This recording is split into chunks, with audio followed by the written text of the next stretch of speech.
નમસ્કાર વાલા વિદ્યાર્થી મિત્રો, જિલ્લા શિક્ષણાધિકારીશ્રીની કચેરી અમદાવાદ ગ્રામ્યના મિશન સિદ્ધત્વ 2.0 હેઠળ હું જય ગયા આપ સૌનું હાર્દિક સ્વાગત કરું છું. વિદ્યાર્થી મિત્રો, જિલ્લા શિક્ષણાધિકારીશ્રી અમદાવાદ ગ્રામ્ય એવા કૃપાબેન ઝા વિદ્યાર્થીઓના શૈક્ષણિક વિકાસ માટે સતત ચિંતા સેવે છે અને ચિંતનના પરિણામ સ્વરૂપ વિવિધ પ્રયોગો આપે છે. ગત ચાલુ વર્ષમાં ધોરણ 10-12 વિજ્ઞાન પ્રવાહ અને સામાન્ય પ્રવાહના વિદ્યાર્થીઓ માટે મુખ્ય વિષયોમાં 15 જેટલા વિડીયો લેક્ચરની શ્રેણી તૈયાર કરી તેમજ તાજેતરમાં ધોરણ 10ના વિદ્યાર્થીઓ માટે પરીક્ષા પાથે પ્રકાશિત કરવામાં આવેલ છે.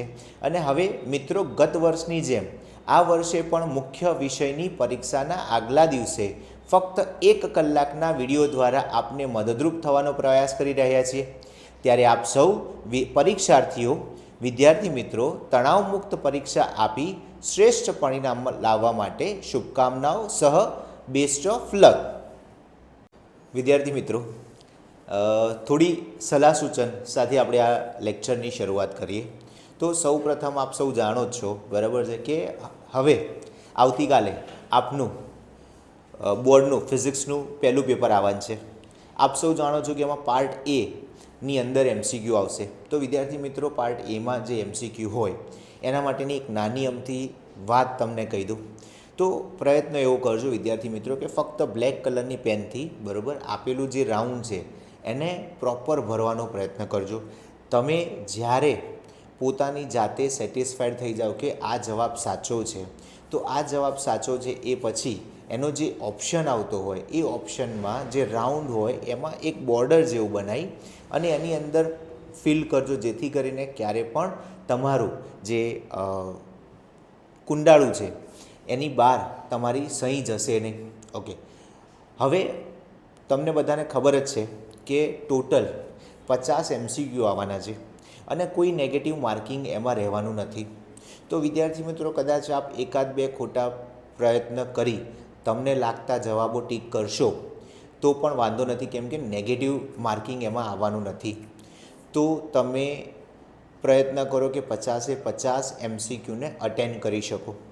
ઓકે, હવે જ્યારે આપણે MCQ પૂરા થઈ જાય ત્યાર પછી, બરાબર, આપણે જઈશું પાર્ટ બી ઉપર, જે 2 કલાકની અંદર તમારે પૂરેપૂરું લખવાનું રહેશે. વિદ્યાર્થી મિત્રો, એની અંદર તમારે પહેલો જે ભાગ આવશે એ 2 માર્ક્સના પ્રશ્નો, 3 માર્ક્સના પ્રશ્નો અને 4 માર્ક્સના પ્રશ્નો. 2 માર્ક્સના ટોટલ 12 પ્રશ્નો હશે, જેમાંથી તમને આવડતા 8 પ્રશ્નો લખવા. 3 માર્ક્સના જે પ્રશ્નો હશે એ 9 હશે, જેમાંથી 6 લખવા. અને 4 માર્ક્સના 6 પ્રશ્નો હશે, જેમાંથી 4 લખવાના થશે તમારે. વિદ્યાર્થી મિત્રો, એક વાત, એક સૂચનાની હું તમને આપી દઉં કે પેપર કઈ રીતે લખવું એનાથી તમારા માર્કિંગમાં પણ ડિપેન્ડન્સી આવે છે. જે વિદ્યાર્થીઓ બહુ સારું પેપર લખી શકે છે એ વિદ્યાર્થીઓના માર્ક્સ એકંદરે ઘણા સારા આવે છે. તો પેપર લખવું બી એક ટેકનિક છે અને હું આપની સમક્ષ રજૂઆત કરીશ કે એને કેવી રીતે લખી શકાય. સમજો, 2 માર્ક્સનો કોઈ તમારી પાસે ક્વેશ્ચન છે, બરાબર. દાખલા તરીકે આપણને એવું પૂછાયું છે કે વિદ્યુત ડાયપોલ એટલે શું, સમજાવો.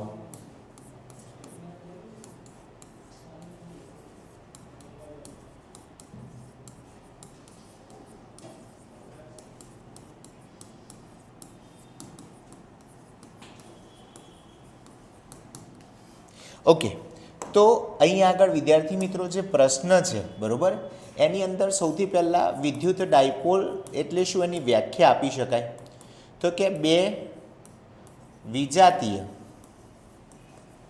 વિદ્યુત ભારો ને એકબીજાથી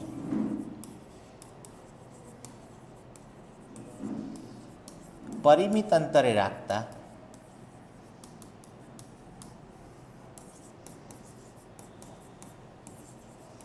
બનતી રચનાને વિદ્યુત ડાયપોલ કહેવાય. તો થિયરીની અંદર સૌથી પહેલાં વ્યાખ્યા આવેલી છે, તો આપણે વ્યાખ્યા લખી કાઢી. ઓકે, પછી વિદ્યુત ડાયપોલ માટે અગત્યની રાશિ વિદ્યુત ડાયપોલ મોમેન્ટ છે. ઓકે, વિદ્યુત ડાયપોલ મોમેન્ટનું સૂત્ર P બરાબર 2aq. ડાયપોલ મોમેન્ટ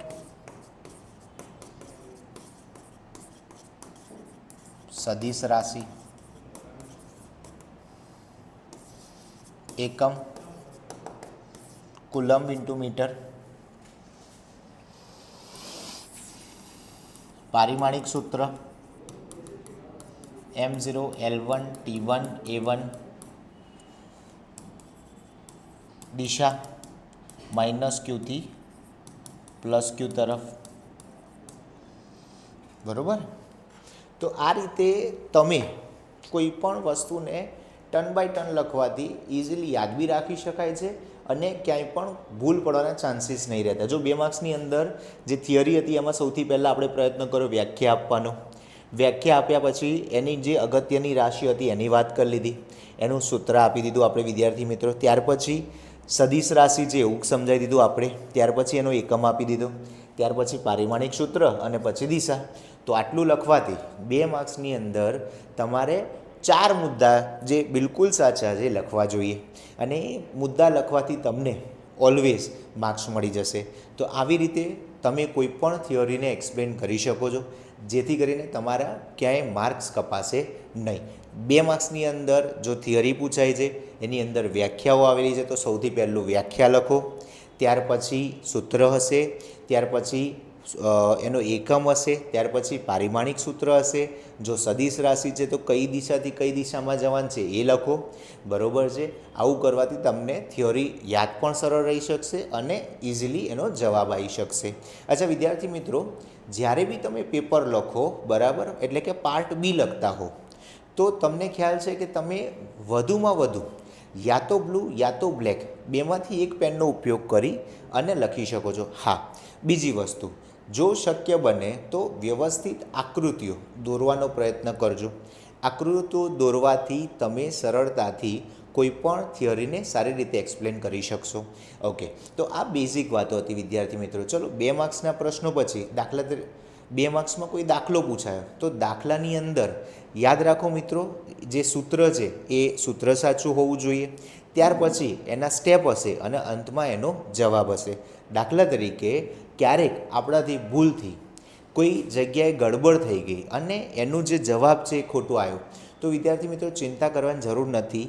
આખો દાખલો નહીં ખોટો પડે, પણ એની અંદર જે જગ્યાએ ભૂલ છે એ જગ્યાએથી કદાચ નીચેની તરફ આખી ભૂલ ત્યાંથી પકડાય છે તો ત્યાંથી જેટલું માર્ક્સ કપાતા હશે એ કપાશે અને ઉપર જેટલી લાઈનો તમે સાચી લખી છે અથવા તો જેટલા પદ સાચા છે એ જેના માર્ક્સ મળી શકતા હશે એવા મળશે. એટલે સદંતર દાખલો ખોટો નહીં પડે.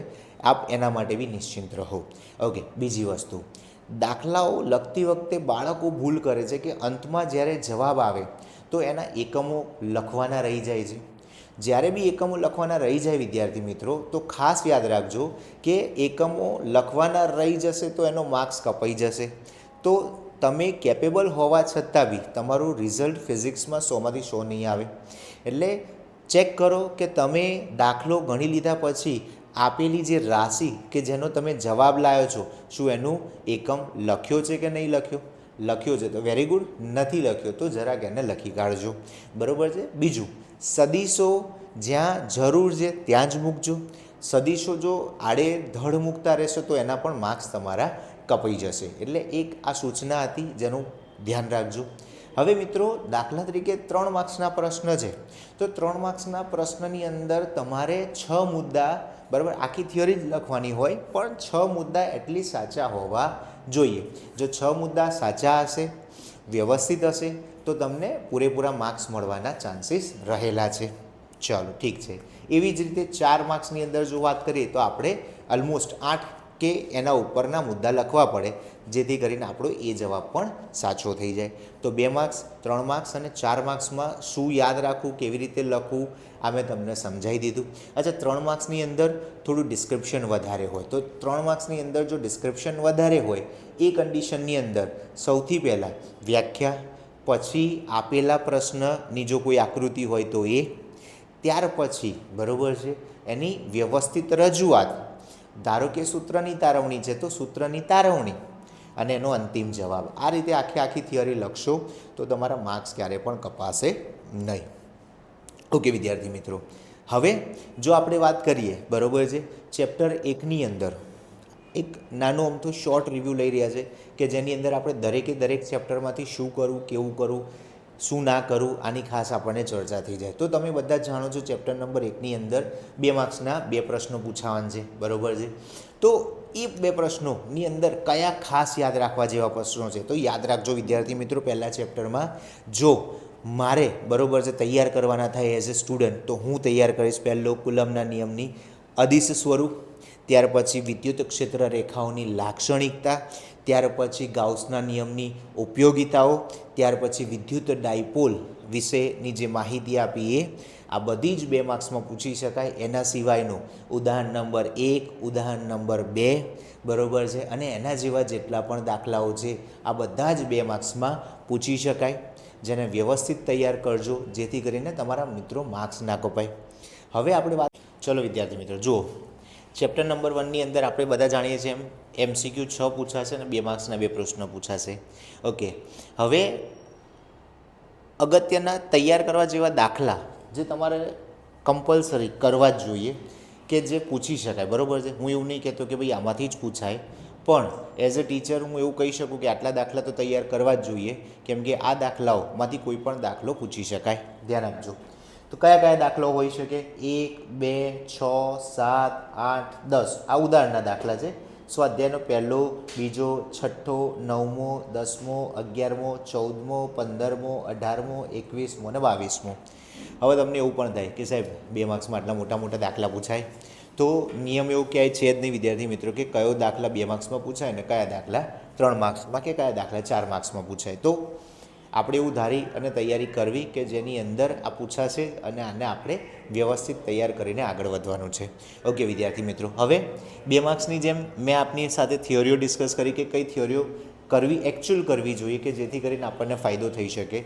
તો ફરી એકવાર આપણે યાદ કરી લઈએ કઈ થિયરીઓની મેં ચર્ચા કરી. પહેલા ચેપ્ટરની અંદર જે સૌથી અગત્યની થિયરીઓ છે બરાબર છે એની અંદર સમજો આપણે વાત કરી પહેલાં જ કુલમના નિયમના અદિશ સ્વરૂપ વિશે, એટલે કુલમનો નિયમ તૈયાર કરો. ત્યાર પછી જો બીજી 2 માર્ક્સમાં થિયરી તૈયાર કરવી હોય તો વિદ્યુત ડાયપોલ એટલે શું, બિંદુવત વિદ્યુત ભારના લીધે ઉદ્ભવતું વિદ્યુત ક્ષેત્રનું પણ સમીકરણ સાબિત કરવાનું પૂછી શકાય. ત્યાર પછી જો આપણે વાત કરીએ તો ગાઉસના નિયમ વિશેની માહિતી પૂછી શકાય અથવા તો એની ઉપયોગિતા, ફક્ત ઉપયોગિતા પૂછી શકાય. હવે આપણે બધા જ જાણીએ છીએ કે એની મુખ્ય 4 ઉપયોગિતા છે. પહેલું તારના લીધે, એનું બી સૂત્ર સરળ, બહુ જ સરળ છે, બહુ ઇઝીલી તૈયાર કરી શકાય. ત્યાર પછી જો આપણે વાત કરીએ બરાબર છે તો શીટના લીધે એટલે કે સમતલના લીધે થઈ અને વિદ્યુત ક્ષેત્ર એના ઉપર જ્યારે વિદ્યુત ભાર વિતરિત કરવામાં આવે તો વિદ્યુત ભાર વિતરિત કરવાના લીધે એના આસપાસના વિસ્તારમાં ઉદ્ભવતું વિદ્યુત ક્ષેત્ર મેળવવાનું સૂત્ર પૂછી શકાય σ/2ε0 વાળા સૂત્રની મદદથી. ત્યાર પછી આપણે આગળ વાત કરીએ બરાબર છે તો જે ગોળો હતો બરાબર છે, કવચ જેને કહેવાય, એ કવચની અંદર અને બહારના ભાગમાં વિદ્યુત ક્ષેત્ર પૂછી શકાય. તો આના પ્રશ્નો તમારે ખાસ યાદ રાખવા કેવી રીતે થિયરી લખવાથી માર્ક્સ મળશે એ મેં તમને સમજાવી દીધું બરાબર છે. ચલો થોડું ક્વિક રિવિઝન છે, આપણે બીજા ચેપ્ટર પર આગળ વધીએ. તો જો વિદ્યાર્થી મિત્રો ચેપ્ટર નંબર 2ની અંદર 5 MCQ પૂછી શકાય. હવે 5 MCQ કેવા પૂછી શકાય તો તમને બધાને ખબર જ છે કે ભાઈ આની અંદર અમુક ચેપ્ટર જે છે થિયોરી મતલબ આની અંદર જે થિયોરિટિક છે એમાં વિદ્યુત સ્થિતિમાનને લગતા કોઈ પણ પ્રશ્ન થિયરીમાં પૂછી શકાય બરાબર છે. ત્યાર પછી વિદ્યુત સ્થિતિ ઉર્જા, ત્યાર પછી તમારી પાસે પૂછી શકાય કેપેસિટરના પ્રશ્નો બરાબર. કેપેસિટરની અંદર એક શ્રેણી સમાંતર જોડાણનો બહુ જોરદાર MCQ હોય છે કે જેની અંદર તમને એવું પૂછે મહત્તમ અને ન્યૂનતમનો ગુણોત્તર પૂછો. તો મહત્તમ અને ન્યૂનતમના ગુણોત્તર માટે હંમેશા n² સૂત્રની મદદથી જેટલા કેપેસિટર આપ્યા હોય n²ની મદદથી જવાબ લાવી શકાય. તો આવું પૂછી શકાય બરાબર છે. કેપેસિટરના પ્રશ્નો પૂછી શકાય. એટલે આવા MCQને ખાસ તૈયાર કરવા વિદ્યાર્થી મિત્રો. કયા દાખલા છે કે જે તૈયાર કરવા જોઈએ તો ભાઈ દાખલા નંબર ઉદાહરણની જો વાત કરતા આપણે 1, 2, 4, 5, 8 અને 9 આ એવા દાખલાઓ છે જે આપણે કરવા જોઈએ, બરાબર છે. આના ઉપર રિસ્ક લેવાય નહીં. ત્યાર પછી સ્વાધ્યાયની અંદર જોઈએ તો 2, 4, 6, 7, 9 અને 11 આ એવા દાખલાઓ છે જે પણ તમારે એકવાર વ્યવસ્થિત તૈયાર કરી લેવા જોઈએ, જેના ઉપર રિસ્ક લેવાય નહીં. અચ્છા, ત્યાર પછી વિદ્યાર્થી મિત્રો તમે જુઓ, આમાં એક થિયોરી 3 માર્ક્સની હશે અને એક થિયોરી 4 માર્ક્સની હશે. તો કઈ કઈ થિયોરી તમને 3 માર્ક્સમાં પૂછી શકાય અને કઈ કઈ થિયોરી તમને 4 માર્ક્સમાં પૂછી શકાય? તો 4 માર્ક્સની અંદર તમને પૂછી શકાય એવી થિયોરીની જો વાત કરીએ તો સૌથી પહેલાં વિદ્યુત ડાયપોલના લીધે પી બિંદુ પાસે ઉદ્ભવતું વિદ્યુત સ્થિતિમાનનું સૂત્ર મેળવવાની થિયોરી આ તો પૂછી શકાય, એટલે આને કમ્પલસરી તૈયાર કરજો વિદ્યાર્થી મિત્રો. ત્યાર પછી ઓલી 3 માર્ક્સમાં પૂછી શકાય એવી સ્થિતિ ઉર્જાવાળી, બરાબર છે. સ્થિતિ ઉર્જા યાદ કરો, 2 વિદ્યુત ભારોના તંત્રના લીધે, 3 વિદ્યુત ભારોના તંત્રના લીધે, બાહ્ય વિદ્યુત ક્ષેત્રની ગેરહાજરીમાં અને બાહ્ય વિદ્યુત ક્ષેત્રની હાજરીમાં. હવે બાહ્ય વિદ્યુત ક્ષેત્રની હાજરીમાં જે થિયોરી છે એને પ્રોપર તૈયાર કરજો, કેમ કે સમજો 2 વિદ્યુત ભારોના તંત્ર, 3 વિદ્યુત ભારોના તંત્ર અને n વિદ્યુત ભારોના તંત્રની ત્રણેય જે થિયરીઓ છે એ એકબીજા સાથે સંલગ્ન છે, જે સરળતાથી તમે એક તૈયાર કરશો તો બાકી 2 તૈયાર થઈ જશે. પણ જે બાહ્ય વિદ્યુત ક્ષેત્રની હાજરીમાં છે એમાં નાના નાના ડિફરન્સીસ છે, બરાબર છે. એટલે એ ખાસ તૈયાર કરવી. ત્યાર પછી તમને પૂછી શકાય એવી બીજી એક થિયરીની જો હું ચર્ચા કરું, બરાબર છે, તો સમસ્થિતિમાન પૃષ્ઠો ખાસ કરવા વિદ્યાર્થી મિત્રો. સમસ્થિતિમાન પૃષ્ઠોની પ્રશ્નો પૂછી શકાય એવા છે. ત્યાર પછી સમાંતર પ્લેટ કેપેસિટરનું કેપેસિટન્સ તારવવાનું સૂત્ર પૂછી શકાય વિદ્યાર્થી મિત્રો, જે આપણે બધા જાણીએ છીએ C = ε0 A/d. ત્યાર પછી જો હું તમને વાત કરું, બરાબર છે, તો કેપેસિટરોના શ્રેણી સમાંતર જોડાણના સૂત્રો પણ પૂછી શકાય. એટલે આટલી થિયરીઓ તમે કમ્પલસરી તૈયાર કરવી પડે અને કરવી પડે. જો આપણે આટલી થિયરીઓ તૈયાર ના કરીએ તો આપણું ચેપ્ટર નંબર 2 એ અધૂરું કહેવાય. જો આપ સૌએ એ ચેપ્ટરની આટલી થિયરીઓ તૈયાર કરી લીધી હશે તો આપને ફિઝિક્સના આ ચેપ્ટરમાં બિલકુલ તકલીફ પડશે નહીં. ચલો ઠીક છે વિદ્યાર્થી મિત્રો. ત્યાર પછીની આપણે વાત કરીએ તો જો ત્યાર પછીના ચેપ્ટરની વાત કરીએ તો ચેપ્ટર નંબર 3. હવે ચેપ્ટર નંબર 3ની અંદર 3 MCQ હશે, 2 માર્ક્સનો એક પ્રશ્ન હશે, 3 માર્ક્સનો એક પ્રશ્ન હશે અને 4 માર્ક્સનો એક પ્રશ્ન હશે. હવે વિદ્યાર્થી મિત્રો જો હું MCQની વાત કરું તમારી સાથે, બરાબર છે, તો મને ખબરની અંદરથી એવું લાગી રહ્યું છે કે R = ρl/a આ વાળા સૂત્રના એકાદ પ્રશ્ન તો પૂછવો જોઈએ. ત્યાર પછી તાપમાન આધારિત અવરોધનું R = R0 1 + α t - t0 ને અનુરૂપ કોઈ એકાદ પ્રશ્ન પૂછવો જોઈએ. પછી એક પેલો પ્રશ્ન છે, બરાબર, ચાર્જિંગ ડિસ્ચાર્જિંગની ઘટનાવાળો. તમને બધાને ખબર જ હશે કે ભાઈ જ્યારે આપણે બેટરી ચાર્જ કરતા હોઈએ તો એનું સૂત્ર E + IR અને જ્યારે વપરાશમાં હોય તો E - IR. અચ્છા, આ કન્ડિશનમાં V > હશે અને આ કન્ડિશનમાં V E હશે. આ ખાસ યાદ રાખવું વિદ્યાર્થી મિત્રો, બરાબર છે. ચાર્જિંગ કરતા હોઈએ તો ઓબ્વિયસ વસ્તુ છે કે આપણે ઊંચા સ્થિતિમાને રહેલા કોઈ સ્ત્રોત પાસેથી લેવું પડશે, એટલે એનો મતલબ એ વખતે V હાયર હશે અને તમારી બેટરીના EMF ઓછા હશે. જ્યારે ડિસ્ચાર્જિંગ થતું હશે તો બેટરીનો વપરાશ થઈ રહ્યો છે અને બેટરીનો વપરાશ થઈ રહ્યો હોય એ કન્ડિશનમાં એનો જે ટર્મિનલ વોલ્ટેજ છે એ ઓલવેઝ ઓછો હશે. એટલે આ યાદ રાખવું. તો એના પ્રશ્નો પૂછી શકાય વિદ્યાર્થી મિત્રો. પછી અવરોધને લગતા પ્રશ્નો પૂછી શકાય. એટલે આવા તમારે MCQને ખાસ ધ્યાન રાખવા, બરાબર છે. ડ્રિફ્ટ વેલોસિટીનો પ્રશ્ન પૂછી શકાય, તો આવા MCQ તમારે ખાસ ધ્યાન રાખવા. ચલો, આમાં કેવા દાખલા, અગત્યના કયા દાખલા પૂછી શકાય? તો વિદ્યાર્થી મિત્રો એક વસ્તુ યાદ રાખો, એઝ અ ટીચર મને એક ઇન્સ્ટિંક્ટ એવો છે કે કોઈ પણ હિસાબે આપણે કિર્ચોફના નિયમના દાખલાઓ જે છે કમ્પલસરી તૈયાર કરી દેવા. આકૃતિવાળા દાખલાઓ છે, યાદ કરો બધા જ મિત્રો, બરાબર છે. 4 દાખલાઓ છે, બહુ જબરજસ્ત દાખલાઓ છે. 4માંથી કોઈ પણ એક, બરાબર, કોઈ બી ટીચર હોય, તમે આટલા આખા વર્ષ દરમિયાન પરીક્ષા આપી હશે ને એ પરીક્ષામાં કોક ન કોક જગ્યાએ કોક ન કોક વખત દાખલામાંથી એકાદ દાખલો પૂછાયો હશે અને પૂછાયો જ હશે. એટલે એ તો કમ્પલસરી આપણે કરી નાખવો જ પડે. ત્યાર પછી પેલો તાપમાન આધારિત એક દાખલો હોય છે, યાદ કરો વિદ્યાર્થી મિત્રો. તો તાપમાન આધારિત જે દાખલો છે R = R0 1 + α t - t0 વાળો, એવા બી એકાદ દાખલાની આપણે તૈયારી રાખવી વિદ્યાર્થી મિત્રો. તો આવા જે દાખલાઓ છે જો મેં અહીં લખેલા છે, ઉદાહરણ નંબર 3, 4, 5, 6 અને 7 આ દાખલાઓ ખાસ તૈયાર કરે. સ્વાધ્યાયમાં પહેલો, બીજો, ચોથો, પાંચમો, સાતમો અને આઠમો આ દાખલાઓ ખાસ કરવા. તો વિદ્યાર્થી મિત્રો આ એવા દાખલાઓ છે કે જે કમ્પલસરી આપણે તૈયાર કરવા જોઈએ અને કરવા જ જોઈએ. આમાંથી પ્રશ્નો પૂછી શકાય છે. ચલો ઠીક છે. હવે આમાંથી 2 માર્ક્સની થિયરીઓ. ઓકે, તો 2 માર્ક્સની થિયરીમાં શું શું હોઈ શકે વિદ્યાર્થી મિત્રો સમજો. સૌથી પહેલાં જ આપણે જ્યારે શરૂઆત કરીએ તો ઓમનો નિયમ ધી બેસ્ટ. આમાં તો ઓમનો નિયમ એટલે સમજો ને આ ચેપ્ટરની જીવ છે, એટલે એ તો પૂછી શકાય. અથવા ઓમના નિયમની મર્યાદાઓ, બેમાંથી કોઈ એક વસ્તુ હોઈ શકે. ઓમનો નિયમ હોઈ શકે અથવા તો ઓમના નિયમની મર્યાદાઓ હોઈ શકે. આ યાદ રાખવું, બરાબર છે. ત્યાર પછી ડ્રિફ્ટ વેલોસિટી વાળો જે ટોપિક છે એ ખાસ તૈયાર કરું. ડ્રિફ્ટ વેલોસિટીના અલગ અલગ સૂત્રો છે, બરાબર છે.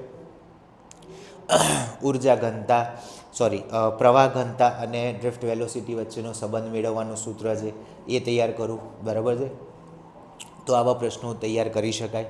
અચ્છા, ત્યાર પછી અવરોધોના શ્રેણી સમાંતર જોડાણની હવે ચર્ચા કરવાની રહેતી નથી, બરાબર.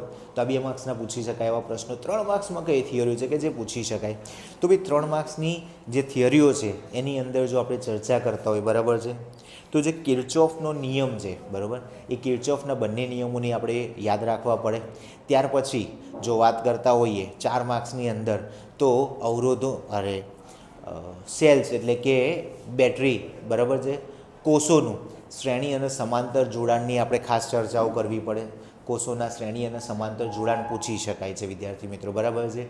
ડ્રિફ્ટ વેલોસિટીનો એક આખો કોન્સેપ્ટ બહુ મોટો છે, એ પૂછી શકાય છે. એટલે આવા પ્રશ્નો 2 માર્ક્સ અને 3 માર્ક્સમાં તમારે ખૂબ અગત્યના છે, જેને યાદ રાખવા, બરાબર છે. બિલકુલ આમાં કચાશ છોડવી નહીં. અચ્છા, બીજું વિસ્ટન બ્રિજ, બહુ જ સરળ થિયોરી, એકદમ સરળ. આકૃતિ દોરો. આકૃતિ દોર્યા પછી, બરાબર છે, જો તમે કિર્ચોફના નિયમો યાદ કરો અને એના ઉપરથી સોલ્યુશન લાવો તો વિસ્ટન બ્રિજ પણ બહુ સરળ થિયરી છે. એક જ નાની થિયરી, ફટાફટ થઈ જાય એવી થિયરી. વિસ્ટન બ્રિજ પણ તમારે કરી નાખવાની, બરાબર છે. તો આટલા પ્રશ્નો તમને થિયરી સ્વરૂપે પૂછી શકાય. ચલો, ત્યાર પછી જો આપણે વાત કરીએ ચેપ્ટર નંબર 4ની, તો ચેપ્ટર નંબર 4ની અંદર વિદ્યાર્થી મિત્રો MCQ પૂછાશે 4, બરાબર છે. કયા કયા 4 પૂછી શકાય? તો લેટસ ગેસ કે ભાઈ આમાં શું કરી શકાય ને કેવું કરી શકાય. તો તમને બધાને ખબર જ છે, બાયો સાવર્ટના પ્રશ્નો છે, બરાબર છે. ત્યાર પછી લોરેન્સ ફોર્સના પ્રશ્નો છે. ત્યાર પછી ચુંબકીય ક્ષેત્રના પ્રશ્નો છે, ચુંબકીય બળના પ્રશ્નો છે, આવા પૂછી શકાય, બરાબર. ત્યાર પછી જો આપણે વાત કરીએ આગળ, થોડું હજુ આગળ જઈએ આપણે, તો એની અંદર બીજા ગેલ્વેનોમીટરના MCQ પૂછી શકાય, બરાબર છે. 2 સળિયાની અંદર પ્રવાહના અનુરૂપ પ્રશ્નો પૂછી શકાય. જો બંને સમાંતર હોય તો આકર્ષી બળ, મતલબ પ્રતિ સમાંતર હોય તો અપાકર્ષી બળ, એટલે આવા પ્રશ્નો પૂછી શકાય. ટાઉ બરાબર તમારી પાસે MB sin θ જે છે એના પ્રશ્નો પૂછી શકાય. એટલે આવા MCQ તમારે ખાસ યાદ રાખવાના, જે સૂત્ર આધારિત હોઈ શકે. થિયોરીમાંથી તો ઘણા બધા પ્રશ્નો પૂછી શકાય, એટલે થિયોરીને પ્રિડિક્ટ કરવી થોડી મુશ્કેલ છે, પણ આવા પ્રશ્નો તમારે ખાસ યાદ રાખવાના. ઠીક છે. ચલો, કયા દાખલા આપણને પૂછી શકાય વિદ્યાર્થી મિત્રો?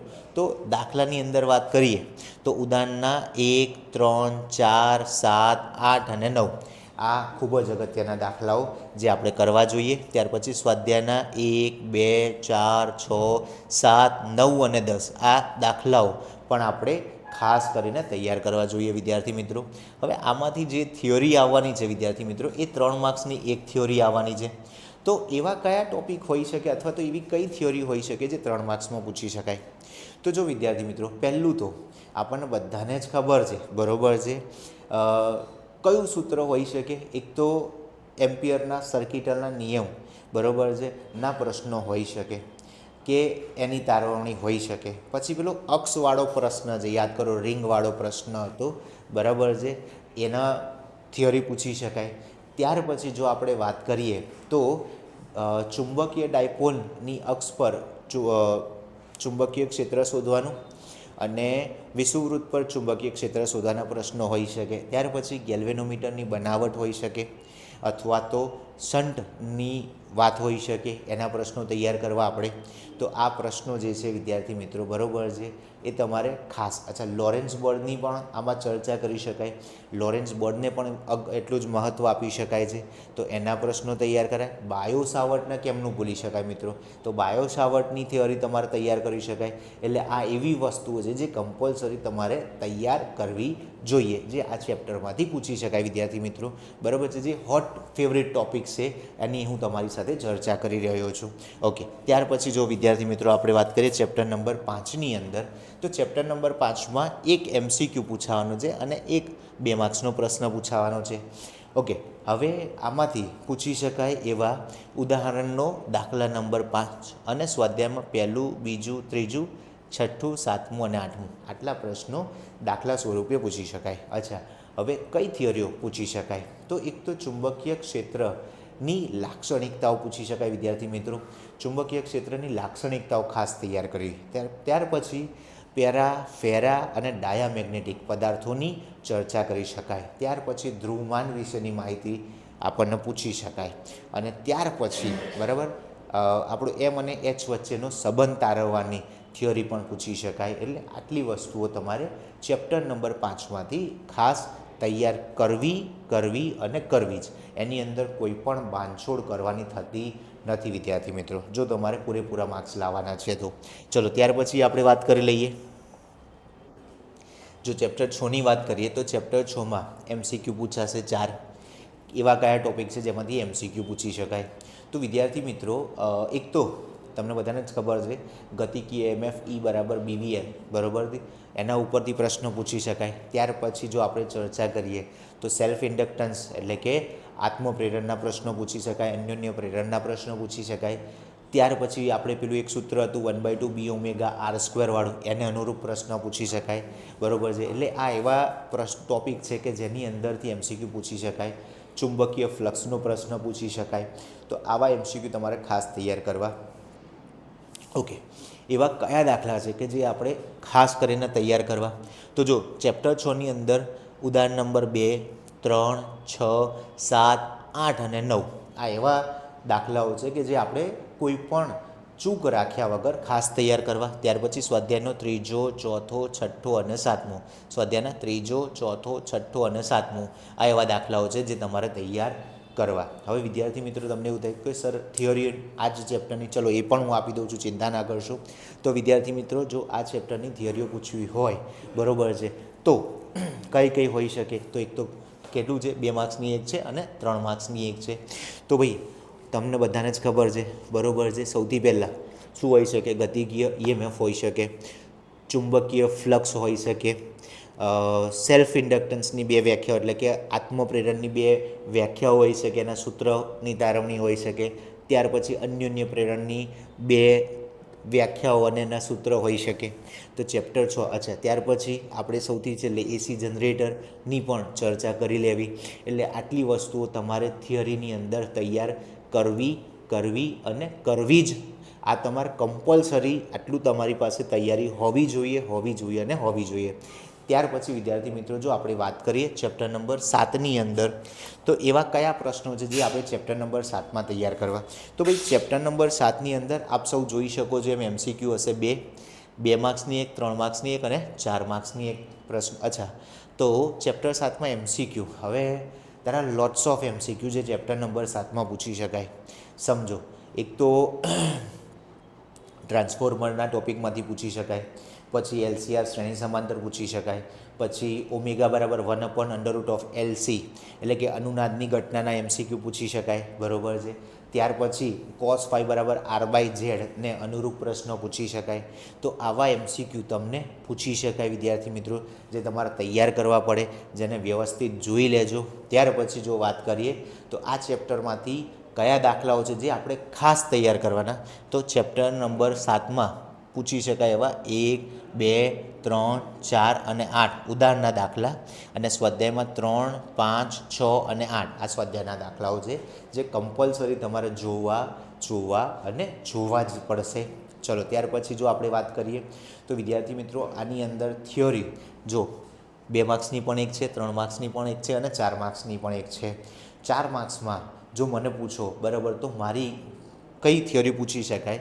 એક તો ફક્ત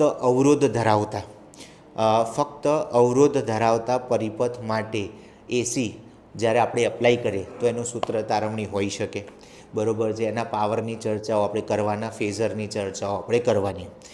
ત્યાર પછી LCR શ્રેણી જોડાણની થિયોરી આપણે કમ્પલસરી તૈયાર કરવાની. પછી પેલા 4 કિસ્સાઓ જે હતા એ ખાસ વિદ્યાર્થી મિત્રો તમારે LCR શ્રેણી જોડાણના 4 કિસ્સાઓ જે હતા એ આપણે ખાસ કરવાના. ત્યાર પછી ટ્રાન્સફોર્મરની બનાવટ, ટ્રાન્સફોર્મરના જે શું કહેવાય એની મર્યાદાઓ છે એ પણ તૈયાર કરી લેવી. એટલે આવા પ્રશ્નો તમારે ચેપ્ટર નંબર 7માંથી તૈયાર કરવા. પૂછી શકાય એવા બધા જ પ્રશ્નો મેં તમને કહી દીધા. ચલો ચેપ્ટર નંબર 8ની વાત કરીએ તો વિદ્યાર્થી મિત્રો ચેપ્ટર નંબર 8ની અંદર ફક્ત 2 MCQ જ પૂછાવાના છે, કોઈ થિયોરી પૂછાવાની નથી. તો આની અંદર કયા 2 MCQ હોઈ શકે? તો આપ સૌ જાણો છો બરાબર છે કે આપણે વિદ્યુત ચુંબકીય જે તરંગ છે એની લાક્ષણિકતાઓ ભણ્યા હતા. તો એ લાક્ષણિકતાઓમાંથી કોઈ બી એક પ્રશ્ન પૂછી શકાય. ત્યાર પછી વિદ્યુત ચુંબકીય વર્ણપટ હતો. એ વર્ણપટની અંદર નાની નાની બહુ બધી ઇન્ફોર્મેશન છે વિદ્યાર્થી મિત્રો. તો એ ઇન્ફોર્મેટિવ પ્રશ્ન પણ આપણને પૂછી શકાય. એટલે આ ચેપ્ટર તમારા માટે તૈયાર કરવું થોડું ટફ રહેશે, કેમ કે બહુ બધા MCQ હશે અને એમાંથી પૂછાવાના ફક્ત 2 MCQ છે. એટલે વિદ્યાર્થી મિત્રો આને જરાક ધ્યાનથી તૈયાર કરવું. ચલો મિત્રો હવે ચેપ્ટર નંબર 9ની ચર્ચા કરી લઈએ. તો ચેપ્ટર 9માં MCQ પૂછાના છે 2 માર્ક્સનું એક, 3 માર્ક્સનું એક અને 4 માર્ક્સનું એક. હવે વિદ્યાર્થી મિત્રો આ ચેપ્ટર જ એટલું બધું લેન્ધી ચેપ્ટર છે કે જેની કોઈ હદ નથી, બરાબર છે. સમજો કે 2 માર્ક્સની અંદર કેવા કેવા ટોપિકો શું હોઈ શકે ને કેવી રીતે હોઈ શકે. બહુ ડિસ્ક્રિપ્શનમાં વાત કરી લો તો પહેલો જ તમારો અરીસાવાળો ટોપિક હોઈ શકે. તો એમાં MCQ કયા હોઈ શકે? તો અરીસાવાળા ટોપિકની અંદર અરીસા સૂત્રને આધારિત પ્રશ્નો હોઈ શકે, યાદ રાખજો બધા, બરાબર છે. ત્યાર પછી એક ટોપિક, બરાબર, જે મને એવું લાગે છે કે તમારે કરવો જોઈએ, બરાબર. તમને આવી રીતે અરીસાની મદદથી પ્રતિબિંબોની સંખ્યા આવું પૂછાય તો પ્રતિબિંબની સંખ્યા કઈ રીતે શોધી શકાય? તો ભાઈ પ્રતિબિંબની સંખ્યા 360/θ. જો આ બેકી સંખ્યા છે તો તમારી પાસે સંખ્યા 360/θ-1 આ સૂત્રની મદદથી મળશે. ત્યાર પછી 360/θ એકી સંખ્યા, બરાબર છે. એમાં બી પાછા સમરૂપતાનો મતલબ જ્યારે બંને ખૂણા એક સરખા ટુકડાઓમાં વહેંચાયેલા હોય. સમરૂપતાનો મતલબ એક સરખામાં વહેંચાયેલા હોય તો એનું પણ 360/θ-1 મળે. અને અસમરૂપની મતલબ કે જ્યારે તમારી પાસે એક ખૂણો દાખલા તરીકે 43નો છે અને બીજો ખૂણો 47નો છે તો આ અસમરૂપતા કહેવાય. તો એના માટે 360/θ આ સૂત્રની મદદથી મેળવી શકાય. તો આ પ્રતિબિંબોની સંખ્યા મેળવવાનો પ્રશ્ન હોઈ શકે, બરાબર છે. ત્યાર પછી અરીસાના સૂત્રના દાખલા, મોટવણી અને એના દાખલા ખાસ કરીને પૂછી શકાય. ચલો એ પત્યા પછી આપણે, બરાબર છે, વક્રીભવનની આવે તો વક્રીભવનની અંદર બી MCQ પૂછી શકાય. કયા પૂછી શકાય? તો વક્રીભવનની અંદર જો આપણે વાત કરતા હોઈએ તો સૂત્ર સીધું N21 બરાબર N2/N1 = sin θ1/sin θ2 = V1/V2. આ સૂત્રની મદદથી પ્રશ્નો પૂછી શકાય, યાદ રાખજો બધા જ, બરાબર છે. ત્યાર પછી શું પૂછી શકાય વિદ્યાર્થી મિત્રો? તો ત્યાર પછી આપણે થોડા આગળ વધીએ એટલે ટોટલ ઇન્ટરનલ રિફ્લેક્શન એટલે પૂર્ણ આંતરિક પરાવર્તન અને એના પ્રશ્નો પૂછી શકાય. ત્યાર પછી ગોળીય સપાટી દ્વારા પ્રકાશનું વક્રીભવન પૂછી શકાય, બરાબર છે. ત્યાર પછી પાતળો લેન્સ એના પ્રશ્નો પૂછી શકાય, પ્રિઝમ એના પ્રશ્નો પૂછી શકાય.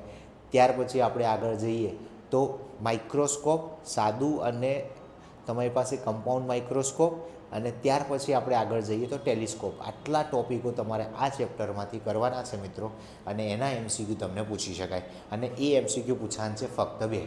તો યાદ રાખજો વિદ્યાર્થી મિત્રો કે 2 MCQ તમને એટલા ટફ નહીં પૂછાય કે જે તમને ના આવડે, બિકોઝ જ્યારે આટલા બધા ટોપિક હોય ત્યારે એની અંદર પૂછવાના MCQ સરળ જ હશે, એટલા બધા અઘરા હશે નહીં. ઓકે, તો હવે થિયરી બરાબર છે, 2 માર્ક્સની પણ એક થિયરી હશે, 3 માર્ક્સની પણ એક હશે અને 4 માર્ક્સની પણ એક હશે. તો કઈ પૂછી શકાય યાદ રાખજો વિદ્યાર્થી મિત્રો. તો સૌથી પહેલાં તો આપણે બધા જ જાણીએ છીએ બરાબર છે, એક તો એફ અને આર વચ્ચેનો સંબંધનો તમારે તૈયારી કરી લેવી, પછી અરીસા સૂત્ર તમારે ખાસ તૈયાર કરી લેવું, મોટવણી તમારે ખાસ તૈયાર કરી લેવી, પ્રકાશનું વક્રીભવન ખાસ તમારે તૈયાર કરી લેવું. ત્યાર પછી જો વાત કરવામાં આવે પ્રિઝમની મદદથી I+E=A+Δ વાળું સૂત્ર ખાસ તૈયાર કરી નાખવું બરાબર છે. ઘણી બધી વખત ઘણા બધા પેપરોની અંદર તમે આ સૂત્રની તારવણી જોઈ હશે, એટલે એ કમ્પલસરી વિદ્યાર્થી મિત્રો તમારે કરી નાખવું. ત્યાર પછી પાતળા લેન્સનું સમીકરણ પૂછી શકાય, એટલે એને પણ તૈયારીમાં લઈ લેવું બરાબર છે. ત્યાર પછી 2 લેન્સનું સંયોજનને પણ તમારે તૈયારીમાં લઈ લેવું. ત્યાર પછી જો આપણે વાત કરીએ બરાબર છે, તો માઇક્રોસ્કોપની અંદર તમારે માઇક્રોસ્કોપમાં સાદું અને સંયુક્ત બંને માઇક્રોસ્કોપ કરવા જોઈએ, અને ટેલિસ્કોપની અંદર જો વાત કરતા હોઈએ તો ટેલિસ્કોપને પણ વ્યવસ્થિત તમારે તૈયાર કરવો જોઈએ, જેમાં FO/FE સૂત્રની તારવણી પૂછી શકાય બરાબર. આટલા ટોપિકો તમારે થિયરીમાં ખાસ કરવા. અચ્છા, દાખલાઓની જો વાત કરીએ તો આપણે પેલો ખાસ જોગિંગ પાર્કવાળો જે દાખલો છે એને ખાસ તૈયાર કરો. ત્યાર પછી ખબર છે એક દાખલો હતો ઉદાહરણની અંદર, જેમાં 78 સેન્ટીમીટર એ તમારો જવાબ આવતો હતો. યાદ કરો, જ્યારે લેન્સને હવામાં રાખ્યો હતો અને લેન્સને પાણીમાં રાખ્યો હતો. તો એ જે દાખલો છે એને પણ ખાસ તૈયાર કરવો જ બરાબર છે. પછી એક બીજો દાખલો જે મને લાગે છે તમારે કરવો જોઈએ, સ્વાધ્યાયની અંદર થિયોરિટિકલ એક પ્રશ્ન હતો, જ્યારે આપણે કોઈ પણ વસ્તુને F અને 2Fની વચ્ચે મૂકીએ ત્યારે એનું તમને પોઝિટિવ મળશે કે નેગેટિવ મળશે એની તારવણી કરવાની હતી. મેથ્સના બાળકોને દાખલો બહુ સરળ લાગ્યો હશે, એટલે એ વાળો દાખલો પણ તમારે ખાસ તૈયાર કરો. તો કયા દાખલા હોઈ શકે ફરી એકવાર સમજો. ઉદાહરણની અંદર 3જો, 4થો, 6થો, 7મો, 8મો આ ઉદાહરણમાં પૂછવા લાયક દાખલાઓ છે. સ્વાધ્યાયની અંદર 1લો, 3જો, 4થો, 6થો, 7મો, 10મો, 11મો, 19મો, 21મો અને 22મો. વિદ્યાર્થી મિત્રો, ચેપ્ટર 9 ખરેખર જો આપણે જોઈએ તો ફિઝિક્સની અંદર ખૂબ જ અગત્યનું ચેપ્ટર છે, ખૂબ સમય માંગી લે એવું ચેપ્ટર છે બરાબર છે, એટલે એને વ્યવસ્થિત ધ્યાન રાખજો.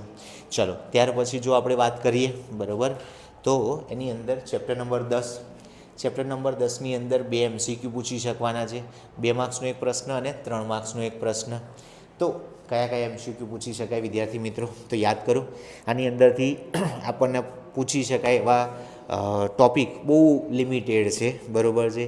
એક તો યંગ્સ ડબલ સ્લિટની અંદર બરાબરના પ્રશ્ન પૂછી શકાય, પછી શરતો પૂછી શકાય કે તમને ક્યારે સહાયક અને ક્યારે વિનાશક મળશે, સિંગલ સ્લિટનો પ્રશ્ન પૂછી શકાય, પોલરાઇઝેશનનો પ્રશ્ન પૂછી શકાય. એટલે આ ચેપ્ટરમાંથી જે MCQ પૂછાવાના છે લિમિટેડ MCQ છે બરાબર છે. ઇન્ટેન્સિટી એટલે કે તીવ્રતા અને કંપ વિસ્તારનો જે સંબંધ છે એના MCQ પૂછી શકાય, I ચલે છે A² મુજબના. એટલે આટલા MCQને તમારે ખાસ ધ્યાનમાં લેવા જ બરાબર છે. ચલો, ત્યાર પછી જો આપણે થિયરીની વાત કરીએ તો વિદ્યાર્થી મિત્રો, થિયરીમાં હાઇગેન્સનો સિદ્ધાંત જે છે બરાબર એ ખાસ કરવો, સમજી લેજો. ત્યાર પછી જો આપણે વાત કરીએ તો હાઇગેન્સની મદદથી તમે બધા જ જાણો છો બરાબર છે, આપણે ભણ્યા હતા પરાવર્તન, પછી વક્રીભવન, ઘટમાંથી પાતળા માધ્યમમાં અને પાતળા માધ્યમમાંથી ઘટ માધ્યમમાં, એ ખાસ કરવું. યંગ્સના ડબલ સ્લિટનો પ્રયોગ ખાસ કરવો બરાબર છે. ત્યાર પછી પેલી જે શરત હતી યાદ કરો, સહાયક વ્યતિકરણ અને વિનાશક વ્યતિકરણની, એ પણ ખાસ કરવી. એ પણ પૂછી શકાય. ધ્રુવીભવનની અંદર માલસનો નિયમ પણ ખાસ વિદ્યાર્થી મિત્રો તૈયાર કરવો જ બરાબર છે. આટલા પ્રશ્નો તમારા થિયોરિટીમાં પૂછી શકાય. અચ્છા, પેલું યંગ્સ ડિફ્રેક્શનની અંદર સિંગલ સ્લિટ ડિફ્રેક્શન પણ ખાસ તૈયાર કરવું બરાબર છે. આ પણ પ્રશ્ન તમને પૂછી શકાય. ચલો, કયા દાખલા પૂછી શકાય, તો સ્વાધ્યાયની અંદર 1લો, 3જો, 4થો, 5મો અને 6થો આ એવા પ્રશ્નો છે કે જે આપણે કમ્પલસરી તૈયાર કરવા પડે અને તૈયાર કરી જ નાખવાના બરાબર છે. આમાંથી એક પણ માર્ક્સ કપાશે નહીં. ચલો, ત્યાર પછી વિદ્યાર્થી મિત્રો આપણે વાત કરીશું ચેપ્ટર નંબર 11 વિશે. તો ચેપ્ટર નંબર 11માંથી બહુ જ પહેલાં તો સમજી લો, બહુ જ સરળ ચેપ્ટર, મજા આવે એવું ચેપ્ટર છે બરાબર. ચેપ્ટરમાંથી 5 MCQ પૂછાશે, 2 માર્ક્સનો એક પ્રશ્ન અને 3 માર્ક્સનો એક પ્રશ્ન. ખરેખર આ ગિફ્ટેડ ચેપ્ટર છે બધા. આના જેવું બહુ ઇઝી ચેપ્ટર કોઈ હોઈ ના શકે, બરાબર. બાયોલોજીવાળા બાળકો માટે તો બિલકુલ જોરદાર ચેપ્ટર છે કે જેને સરળતાથી તૈયાર કરી નાખે. થિયરી એટલી જો થિયરીઓ બહુ સરસ, દાખલાઓ એનાથી બી સરસ, સૂત્ર આધારિત પ્રશ્નો જે ફટાફટ તૈયાર થઈ જાય, યાદ રાખો, બરાબર. તો કયા કયા દાખલાઓ તૈયાર કરો? ઉદાહરણનો પહેલો, બીજો, ત્રીજો, સ્વાધ્યાયનો ત્રીજો, ચોથો, પાંચમો અને 10મો, આટલા દાખલાઓ ખાસ તૈયાર કરી નાખવા. કઈ થિયરીઓ તમારે વિદ્યાર્થી મિત્રો તૈયાર કરવાની? તો વર્ક ફંક્શન એટલે કે વર્ક ફંક્શનની થિયરી આવી શકે. ત્યાર પછી ઇલેક્ટ્રોનનું ધાતુની સપાટીમાંથી ઉત્સર્જન, 3 યાદ રાખજો ઘટનાઓ, બરાબર છે. 3 કઈ કઈ ઘટનાઓ હતી આપણે બધા જ જાણીએ છીએ. થર્મિયોનિક એમિશન, ત્યાર પછી ફિલ્ડ એમિશન અને ત્યાર પછી આપણને ફોટો ઇલેક્ટ્રિક એમિશન, આ 3 ખ્યાલ છે. પછી સ્ટોપિંગ પોટેન્શિયલ વિરુદ્ધ ફ્રીક્વન્સીનો આલેખવાળો પ્રશ્ન ખાસ તૈયાર કરો વિદ્યાર્થી મિત્રો. ત્યાર પછી લિનાર્ડનો જે પ્રયોગ હતો, હોલ્વાસનો જે પ્રયોગ હતો એ ખાસ તમારે તૈયાર કરવો, એ યાદ રાખજો. ત્યાર પછી ફોટોનની લાક્ષણિકતા ખાસ તૈયાર કરવી અને ડી બ્રોગલી તરંગ લંબાઈની આપણે જે ગણતરી કરી હતી એને ખાસ તૈયાર કરવી. આટલી થિયરીઓ તમે જો તૈયાર કરી નાખો છો તો તમારે આ ચેપ્ટરમાંથી એક પણ માર્ક્સ કપાશે નહીં વિદ્યાર્થી મિત્રો. ફરી એકવાર કહું છું, ધ્યાન આપજો, બરાબર છે. શું પૂછી શકાય? એક ખાસ પેલો સ્ટોપિંગ પોટેન્શિયલ વિરુદ્ધ ફ્રીક્વન્સીનો જે આલેખ છે, તીવ્રતા અને ફ્રીક્વન્સીનો જે આલેખ છે એનો પ્રશ્ન ખાસ કરવો અને કરવો જ, બરાબર છે. ત્યાર પછી ફોટોનની લાક્ષણિકતાઓ ખાસ કરવી અને કરવી જ, એ પૂછી શકાય. ડી બ્રોગલીનો કદાચ દાખલો પૂછી શકાય, બરાબર છે. થિયરી ના પૂછાય તો એનો દાખલો પૂછી શકાય. એટલે આટલી વસ્તુ તમારે ચેપ્ટર નંબર 11માંથી બિલકુલ ચિંતા કર્યા વગર કરી નાખવી વિદ્યાર્થી મિત્રો. આના દાખલા બહુ જ સરળ છે એટલે એના દાખલા પણ કરવા. ચલો હવે ચેપ્ટર 12માંથી શું કરી શકાય? તો ચેપ્ટર 12માં વિદ્યાર્થી મિત્રો આપ જોઈ શકો છો એ પ્રમાણે 4 MCQ હશે, 2 માર્ક્સનો એક પ્રશ્ન હશે ને 3 માર્ક્સનો એક પ્રશ્ન હશે.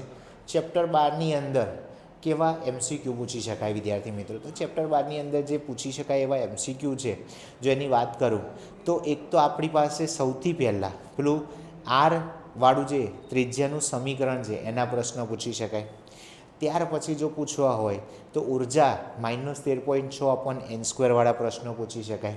ત્યાર પછી રેખાઓની સંખ્યા પૂછી શકાય. યાદ કરો સૂત્ર n × n - 1/2, આ રેખાઓની સંખ્યાનું જે સમીકરણ હતું એ પૂછી શકાય વિદ્યાર્થી મિત્રો, બરાબર છે. ત્યાર પછી પેલું L = mvr = nh/2π ની મદદથી જે પ્રશ્નો હતા એ પૂછી શકાય.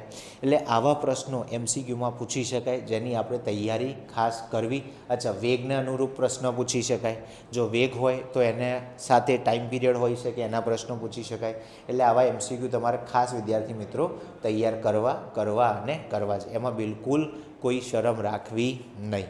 ચલો ઠીક છે. આમાંથી પૂછી શકાય એવા અગત્યના દાખલાઓ તો કયા કયા દાખલાઓ હોઈ શકે વિદ્યાર્થી મિત્રો? તો કે જો ઉદાહરણનો બીજો દાખલો હોઈ શકે, ત્રીજો દાખલો હોઈ શકે, સ્વાધ્યાયનો ત્રીજો હોઈ શકે, ચોથો હોઈ શકે, છઠ્ઠો હોઈ શકે, 7મો હોઈ શકે, 8મો હોઈ શકે અને 9મો હોઈ શકે.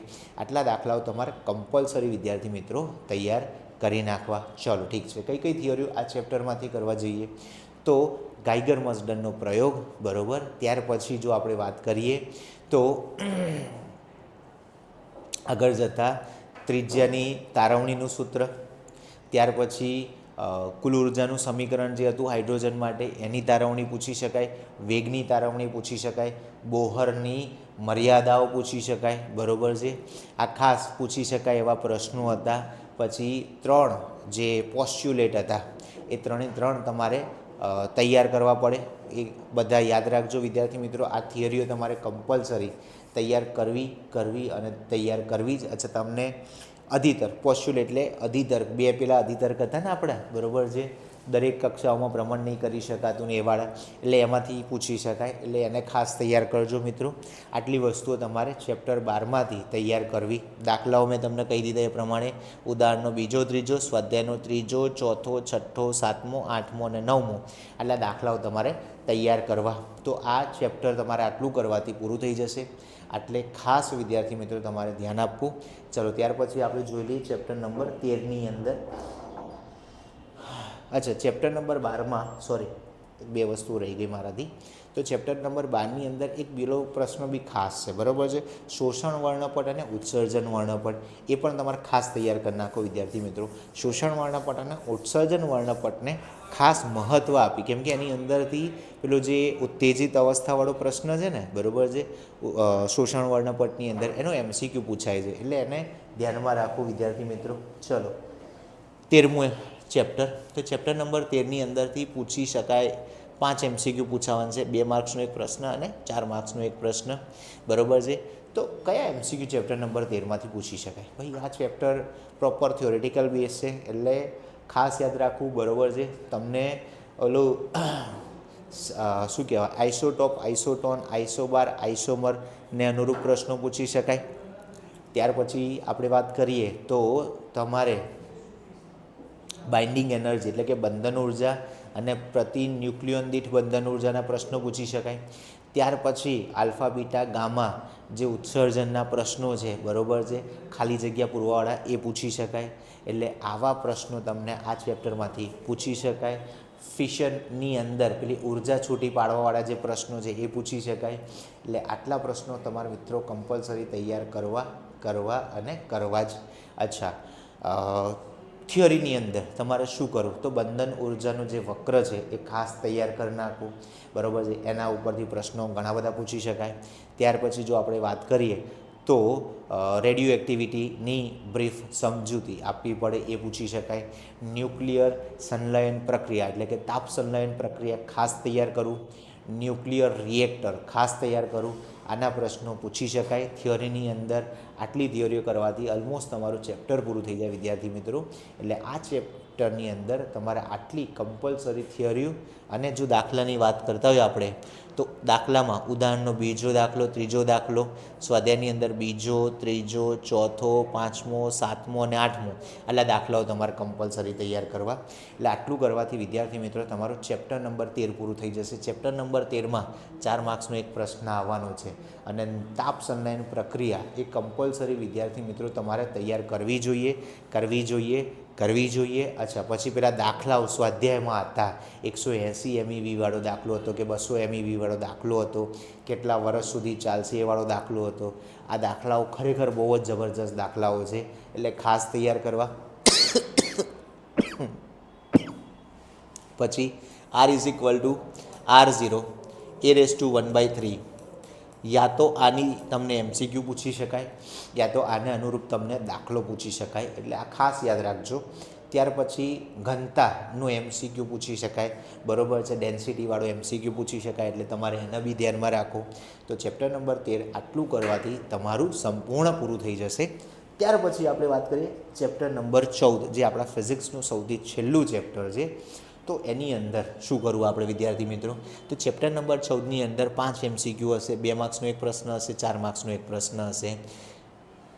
5 MCQ કયા હોઈ શકે? તો ભાઈ આની અંદર પૂછવાલાયક બહુ બધા, આખું થિયોરિટિકલ ચેપ્ટર છે, એટલે બહુ બધા MCQ આમાંથી નીકળી શકે. પણ તો બી હું તમને ક્લાસિફિકેશન, બરાબર છે, વર્ગીકરણમાંથી કોઈ પ્રશ્ન પૂછી શકાય, P પ્રકારના, N પ્રકારના અર્ધવાહકોમાંથી કંઈ પૂછી શકાય, ડોપિંગ પ્રક્રિયામાંથી કંઈ પૂછી શકાય, ટ્રાયવેલેન્ટ, પેન્ટાવેલેન્ટ ઇમ્પ્યુરિટીઝ એટલે કે અશુદ્ધિઓમાંથી કોઈ પ્રશ્ન પૂછી શકાય, સિલિકોનની જે તમારી બેન્ડ ગેપ એનર્જી છે એ પૂછી શકાય, જર્મેનિયમની જે બેન્ડ ગેપ એનર્જી છે એ પૂછી શકાય.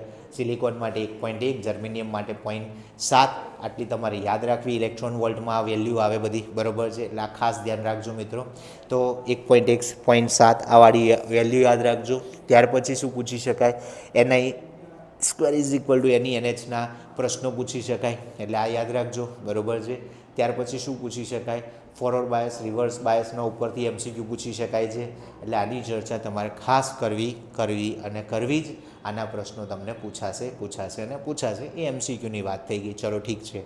ત્યાર પછી કઈ થિયરીઓ તમારે કરવી? તો જો ભાઈ આમાંથી તૈયાર કરવા જેવી બહુ બધી થિયરીઓ છે, પણ જો અમુક થિયરીની હું વાત કરું તો ચેપ્ટર નંબર 14ની અંદર સૌથી પહેલાં તત્વોનું વર્ગીકરણ તમારે કરવું. ત્યાર પછી P પ્રકારના અને N પ્રકારના અર્ધવાહકોની તમારે તૈયારી કરી નાખવી, બરાબર છે. યા તો વર્ગીકરણ સ્વરૂપે પૂછી શકાય, યા તો ફક્ત P પ્રકારના, યા તો ફક્ત N પ્રકારના પૂછી શકાય. ત્યાર પછી પીએન જંકશન ડાયોડ અને ડેપ્લેશન વિસ્તાર આ ખાસ તૈયાર કરવું, બરાબર છે. પૂછી શકાય અને પૂછી શકાય. હવે ડેપ્લેશન વિસ્તારની વ્યવસ્થિત આકૃતિ દોરી અને સમજણ આપવી જરૂરી છે. એટલે એ થિયરી જો કરતા હો તો વ્યવસ્થિત તૈયાર કરજો, એમાં ઘણા બધા મિત્રોને ભૂલો પડે છે. ચલો ત્યાર પછી હું વાત કરું તો તમારે હાફ વેવ રેક્ટિફાયર અને ફૂલ વેવ રેક્ટિફાયર, અર્ધ તરંગ રેક્ટિફાયર અને પૂર્ણ તરંગ રેક્ટિફાયર, આની પણ ખાસ તમારે ચર્ચા કરવી. આમ તો શું છે, તમે એક તૈયાર કરો એટલે બીજું આપોઆપ જ તૈયાર થઈ જાય એવું છે, એટલે બહુ ખાસ ચિંતા કરવાની જરૂર છે નહીં. હાફ કરશો તો ફૂલ તૈયાર થઈ જશે, ખાલી આકૃતિમાં થોડું ડિફરન્સ છે, બાકી સમજૂતી બહુ સરળ છે એમની, એટલે તમારે તૈયાર કરી નાખવી. પછી તમારે બીજું ફોરવર્ડ બાયસ અને રિવર્સ બાયસ લાક્ષણિકતા. ફોરવર્ડ બાયસ લાક્ષણિકતા જો આવડી જાય તો રિવર્સ બાયસ તો આપોઆપ જ તમને આવડી જાય. એટલે એના બી પ્રશ્નો યા તો તમને પૂછી શકાય શું કહેવાય તફાવત સ્વરૂપે, યા તો ફક્ત ફોરવર્ડ બાયસ પૂછી શકાય, યા તો ફક્ત રિવર્સ બાયસ પૂછી શકાય, કેમ કે આમાંથી દાખલાઓ બહુ ઓછા છે, બરાબર. અથવા તો બે જ દાખલાઓ છે, જો ઉદાહરણનો બીજો અને ચોથો NI2 = NH વાળો એક દાખલો છે અને પેલો એક ગ્રાફ કર્વવાળો એક દાખલો છે. બસ આ બે દાખલાઓ છે જે તમારે કમ્પલસરી કરવાના. પૂછાશે તો આ બેની સિવાયના ઓલમોસ્ટ કોઈ નહીં પૂછી શકાય, પણ આની અંદરથી 4 માર્ક્સની થિયરી હોવાથી મેં તમને કીધું એ પ્રમાણે અર્ધ તરંગ પૂર્ણ તરંગમાંથી કોઈ એક પૂછી શકાય 4 માર્ક્સમાં પૂછવું હોય તો, ફોરવર્ડ રિવર્સમાંથી કશું એક પૂછી શકાય, અથવા P કે N પ્રકારમાંથી કોઈ એક પ્રશ્ન 4 માર્ક્સમાં પૂછી શકાય અને પૂછી જ શકાય, બરાબર છે. અને જો 2 માર્ક્સમાં પૂછવું હોય તો PNની તફાવત પૂછી શકાય, ફોરવર્ડ રિવર્સનો તફાવત પૂછી શકાય, અર્ધપૂર્ણનો તફાવત પૂછી શકાય. એટલે તફાવતની અંદર આટલું પૂછી શકાય. એટલે આ તમે ચેપ્ટર નંબર 14ની આટલી વસ્તુઓ તૈયાર કરો, તેથી તમારું ચેપ્ટર નંબર 14 પૂરું થશે. હવે વિદ્યાર્થી મિત્રો, ચલો આની તો બધી વાત થઈ ગઈ.